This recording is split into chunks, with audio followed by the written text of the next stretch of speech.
السلام عليكم، معكم سالم. فيديو جديد. اليوم جينا ننظر على بعض لاعبين المنتخب الوطني الجزائري. نبداو باللاعب الاول، هو اللاعب رياض محرز، لاعب ليستر سيتي الانجليزي. حسب اخر الاخبار هناك ناديين انجليزيين كبيرين آه، ام حابين يتعاقدوا مع اللاعب رياض محرز، وهما توتنهام وارسنال.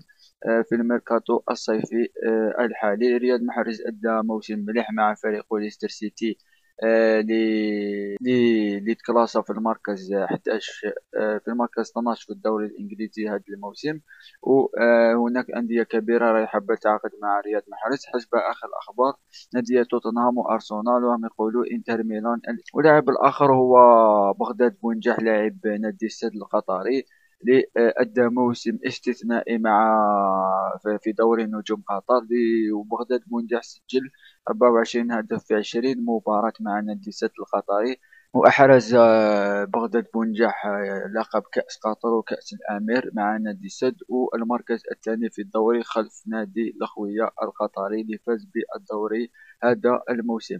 ولاعب بغداد بونجاح جدد عقده مع نادي سد إلى غاية سنة 2021. العقد تاعو كان راح يخلص 2018، وبغداد بونجاح جدد إلى غاية سنة 2021 مع نادي سد القطري. وصرح بغداد بونجاح أن هناك أندية إسبانية وفرنسية، وعنده اتصالات من فرنسا وإسبانيا. وتفاهم مع نادي سد على كل الشروط من أجل تجديد عقده، وجدد عقده إلى غاية سنة 2021 مع نادي السد القطري. واللاعب الآخر هو اللاعب عكاشة حمزاوي، لاعب مولودية بجاية الجزائري السابق. عكاشة حمزاوي انتقل إلى الدوري البرتغالي، بالضبط ناسيونال ماديرا. ناسيونال ماديرا نزل إلى الدرجة الثانية البرتغالية.